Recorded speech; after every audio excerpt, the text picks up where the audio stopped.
आपको जानकर हैरानी होगी कि पावर ट्रांसफार्मर में कोई भी मूविंग पार्ट नहीं होता है, फिर भी यह 11,000 वोल्ट को एक्सट्रीमली एक्स्ट्रा हाई वोल्टेज पर स्टेप अप और डाउन कर देता है। इसके अलावा 3 फेज इंडक्शन मोटर और भी ज्यादा हैरान करती है, क्योंकि यह भी सेम ट्रांसफार्मर की तरह ही काम करती है, लेकिन बस रोटेट करती है।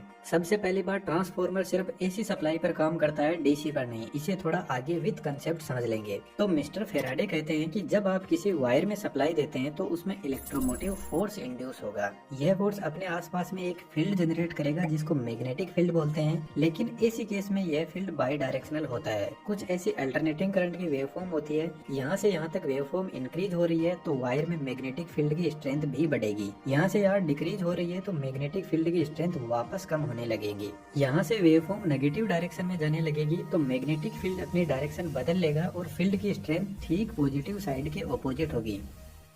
यदि कुछ ऐसी कोयल में ऐसी सप्लाई दी जाएगी तो इसमें मैग्नेटिक फील्ड कुछ इस टाइप का होगा जिसमें नॉर्थ और साउथ पोल भी जनरेट होंगे, लेकिन यह पोल बदलते रहेंगे अकॉर्डिंग टू वेवफॉर्म। यदि इसी कंडीशन में डीसी सप्लाई दी जाएगी तो कोयल का मैग्नेटिक फील्ड कांस्टेंट होगा, जिसकी वजह से यह कोयल एक स्ट्रॉन्ग मैग्नेट की तरह काम करेगी। इस कोयल को इंडक्टर भी बोल सकते हैं और डीसी सप्लाई में इंडक्टर शॉर्ट सर्किट हो जाता है क्योंकि इसमें कोई फ्रीक्वेंसी होती ही नहीं है, इसलिए ट्रांसफार्मर डीसी पर ऑपरेट नहीं करते हैं। यदि पावर ट्रांसफार्मर में डीसी सप्लाई दी गई तो अपने आसपास में इतना स्ट्रॉन्ग मैग्नेटिक फील्ड जनरेट करेगा कि यह सभी चीजों को अपनी तरफ खींच लेगा।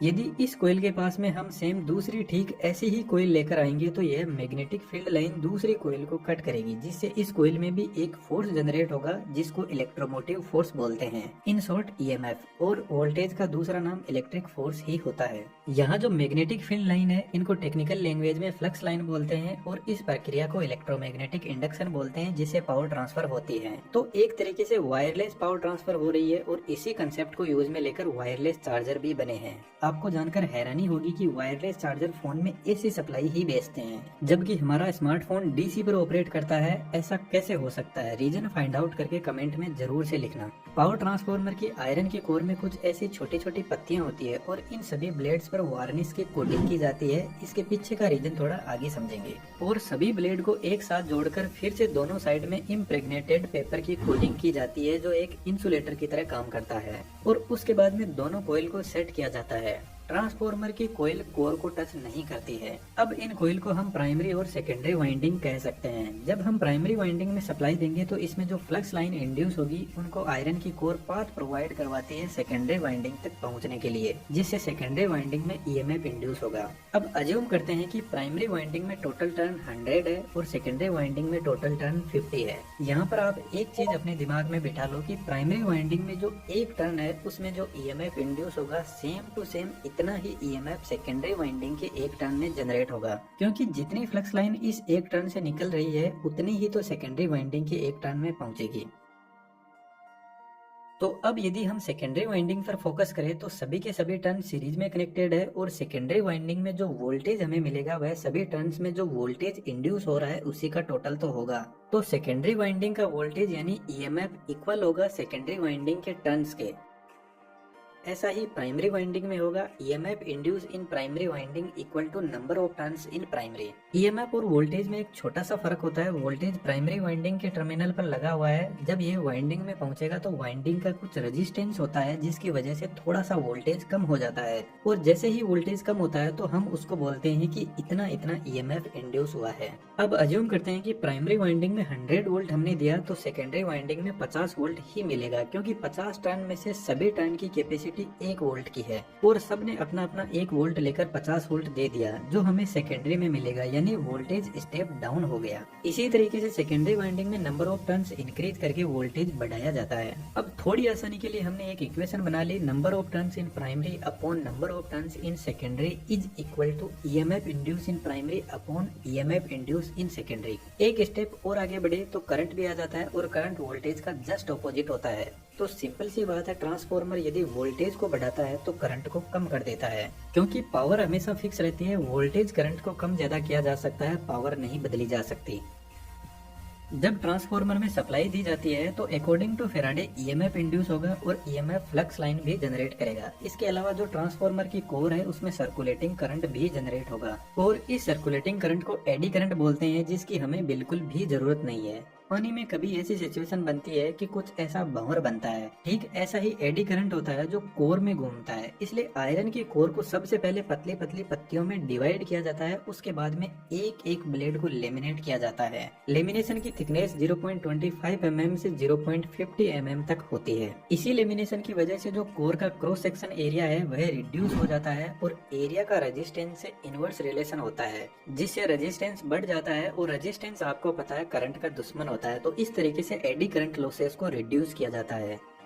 पावर ट्रांसफार्मर में जो आयरन की कोर होती है वह एक्चुअल में cold rolled green oriented silicon steel की बनी होती है, जो हिस्टैरिसीस लॉसेस को रिड्यूस करती है। हिस्टैरिसीस लॉसेस मैग्नेटिक फील्ड की डायरेक्शन बार बार चेंज हो रही है, इसी की वजह से इंड्यूस होते हैं। और आपको पता है जो ट्रांसफार्मर में हमिंग नॉइज सुनाई देती है वह इसी मैग्नेटिक फील्ड के बार बार चेंज होने की वजह से सुनाई देती है, जिसको मैग्नेटोस्ट्रिक्शन बोलते हैं। इस मैग्नेटोस्ट्रिक्शन की वजह से ट्रांसफार्मर की कोर एक्सपेंड और कॉन्ट्रैक्ट होती है, जो एक हमिंग नॉइज जनरेट करती है। इसके अलावा भी ट्रांसफार्मर में बहुत सारे लॉसेस होते हैं, लेकिन मेन यही है।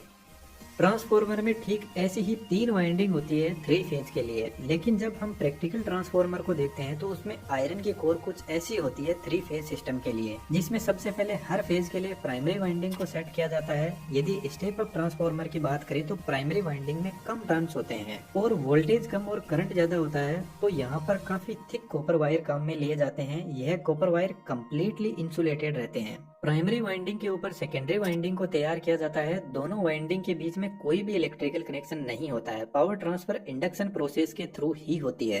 वाइंडिंग का कनेक्शन 2 अलग अलग कनेक्शन में किया जाता है। जो हाई वोल्टेज साइड होती है वह स्टार कनेक्शन में कनेक्टेड रहती है। स्टार कनेक्शन में 3 फेज और न्यूट्रल भी मिलता है, इसलिए आपने हाई वोल्टेज लाइन के साथ में हमेशा एक एक्स्ट्रा वायर देखा होगा जो न्यूट्रल का होता है। Low voltage side delta connection में कनेक्टेड रहती है, इसमें सिर्फ 3 फेज होते हैं। दोस्तों कंफ्यूज नहीं होना है, मुझे पता है थोड़ा ज्यादा ही टेक्निकल है, पर टेक्नोलॉजी बहुत कमाल की है। अब यार 3D एनिमेशन की स्किल भी बहुत कमाल की है, आप चाहो तो हमारी 3D कम्युनिटी में आ सकते हो। स्टेप अप ट्रांसफार्मर सिर्फ एक ही जगह यूज होता है, पावर प्लांट में, जहां इलेक्ट्रिसिटी जनरेट होती है, वहीं से वोल्टेज को बढ़ा दिया जाता है। उसके बाद में जितने भी ट्रांसफार्मर होते हैं वह सभी के सभी स्टेप डाउन होते हैं, और स्टेप डाउन ट्रांसफार्मर में हाई वोल्टेज साइड डेल्टा में और लो वोल्टेज साइड स्टार में कनेक्टेड रहती है। दोस्तों आपके लिए एक छोटा सा क्वेश्चन है और इसका रिप्लाई यदि आपने सही से दे दिया तो आपके कमेंट को मैं पिन जरूर से करूंगा। ट्रांसफार्मर की एक साइड स्टार में कनेक्टेड रहती है तो दूसरी साइड डेल्टा में कनेक्टेड रहती है, और ऐसा हमेशा ही होता है कि ट्रांसफार्मर की एक साइड दूसरी साइड के जस्ट ऑपोजिट कनेक्शन में कनेक्टेड रहती है।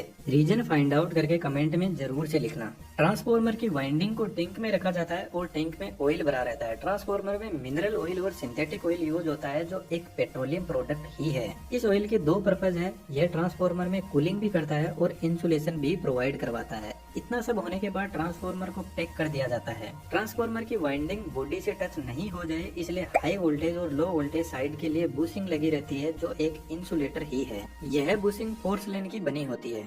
पावर ट्रांसफार्मर के साइड में बड़े बड़े रेडिएटर लगे रहते हैं, जिनके अंदर कुछ ऐसी पतली पतली प्लेट होती है और बीच में से एयर फ्लो होने के लिए जगह होती है। जब ट्रांसफार्मर फुल लोड पर होता है तो वाइंडिंग काफी गर्म होने लगती है और वाइंडिंग के कांटेक्ट में आकर ऑयल भी गर्म होने लग जाएगा और ऑयल गर्म होकर ऊपर उठने लगेगा और रेडिएटर से होकर फ्लो होने लगेगा। रेडिएटर बेसिकली जो ऑयल का सरफेस एरिया है उसको इंक्रीज कर देता है, और जब ऑयल गर्म रेडिएटर से फ्लो होगा तो नेचुरल एयर इस गर्मी को लेकर आगे निकल जाएगी। पावर ट्रांसफार्मर में कूलिंग के लिए रेडिएटर पर बड़े बड़े फैन भी लगे रहते हैं, जो ऑटोमेटिकली ऑपरेट करने लग जाते हैं जब ट्रांसफार्मर ज्यादा गर्म होता है। तो जब ट्रांसफार्मर अपने रेटेड टेम्परेचर से 10 डिग्री सेंटीग्रेड भी ऊपर चला जाता है तो इंसुलेशन की लाइफ हाफ हो जाती है।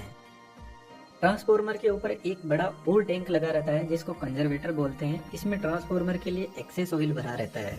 यह टैंक ऑयल से आधा ही भरा रहता है, क्योंकि जब ट्रांसफार्मर फुल लोड पर होता है तो ऑयल गर्म होकर एक्सपेंड करने लगेगा। तो ऐसी कंडीशन में ट्रांसफार्मर कहीं फट ना जाए इसलिए ऑयल एक्सपेंड होकर कंजर्वेटर में चला जाता है।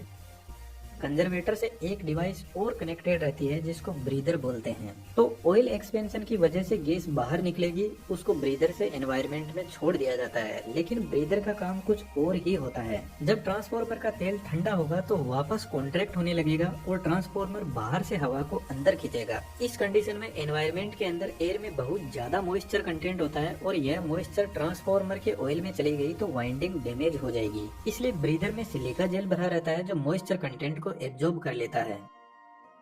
कई बार ऐसा भी हो सकता है कि ट्रांसफार्मर ओवरलोड की वजह से वाइंडिंग इंसुलेशन डैमेज हो जाता है और ऑयल में बबल्स क्रिएट होने लगते हैं और इन बबल्स की वजह से ट्रांसफार्मर में बहुत सारी गैसेस इंट्रोड्यूस होती है और ट्रांसफार्मर टैंक का प्रेशर बढ़ने लगता है। तो कंजर्वेटर और ट्रांसफार्मर टैंक के बीच में एक रिले लगी रहती है जिसका नाम बखोल्स रिले है। यह रिले पूरी की पूरी ऑयल से भरी रहती है और इस रिले के अंदर एक ट्यूब होती है जो एक एंगल पर कुछ इस तरीके से सेट रहती है और इसके अंदर मरकरी भरा रहता है और मरकरी आपको पता है एक कंडक्टिंग मेटल है। तो ट्रांसफार्मर टैंक में प्रेशर बढ़ने की वजह से टैंक में गैस जनरेट हो रही है, वह इस रिले में आने लगेगी और ऑयल धीरे धीरे कम होने लगेगा। इस प्रेशर की वजह से यहाँ पर लगा फ्लोट भी स्ट्रेट होने लगेगा, जिसकी वजह से फ्लोट से जुड़ी मरकरी इन दोनों कॉन्टेक्ट के बीच में कनेक्शन बना देगी और एक जबरदस्त अलार्म बजने लगेगा। अलार्म को सुनकर जेएसएस में बैठा हुआ जूनियर इंजीनियर ट्रांसफार्मर को ट्रिप कर देगा, लेकिन मान लो कि अलार्म काम ना करे तो बकोल्स रिले के अंदर सेम ऐसी ही एक ट्यूब और होती है।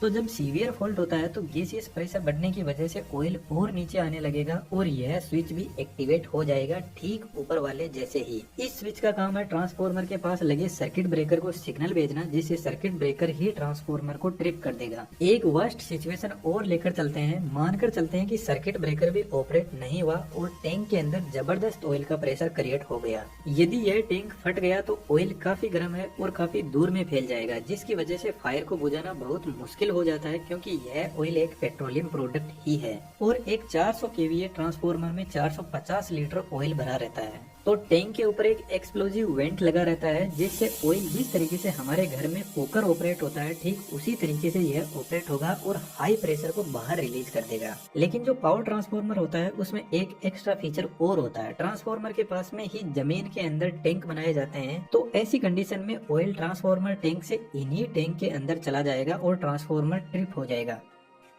लेकिन दोस्तों पावर ट्रांसफार्मर को स्टार्ट करना कोई आसान काम नहीं है। जब ट्रांसफार्मर को ऐसे ही स्टार्ट कर दिया जाता है तो हाई इनरस करंट जनरेट होता है जो फुल लोड करंट का 4 से 5 गुना होता है, जो वाइंडिंग को डैमेज कर सकता है। इसलिए पावर ट्रांसफार्मर को हमेशा इस वेवफॉर्म के पीक पॉइंट पर स्टार्ट किया जाता है ताकि इनरस करंट को रिड्यूस किया जा सके। ट्रांसफार्मर को लाइन से कनेक्ट करने से पहले प्राइमरी वाइंडिंग की तरफ एक सर्किट ब्रेकर लगा रहता है फॉल्टी सिचुएशन में ट्रांसफार्मर को ट्रिप करने के लिए, और उससे पहले लाइटिंग अरेस्टर लगा रहता है जो लो रेजिस्टिव पाथ प्रोवाइड करवाता है और लाइन में आ रहे एक्स्ट्रा सर्ज को ग्राउंड कर देता है। पावर ट्रांसफार्मर काफी हेवी और कॉस्टली इक्विपमेंट आते हैं, यदि ये डैमेज होते हैं तो बहुत सारे इक्विपमेंट को डैमेज कर देते हैं, इसलिए इनकी सेफ्टी बहुत जरूरी है। यदि आप इंजीनियरिंग फील्ड से हो तो एक बार पावर ट्रांसफार्मर 400 केवीए या 220 केवीए जेएसएस में जाकर जरूर से देखना, आपको बहुत कुछ सीखने को मिलेगा। एनिमेशन की दुनिया में आना चाहो तो हमारा कोर्स आपको एनिमेशन सिखाने में बहुत हेल्प करेगा। सभी की सभी डिटेल डिस्क्रिप्शन में अवेलेबल है। हमारी कोशिश है फ्यूचर में और भी अच्छे वीडियोस लाने की, तो सब्सक्राइब करके लाइफ अड्डा के परमानेंट मेंबर बन सकते हो।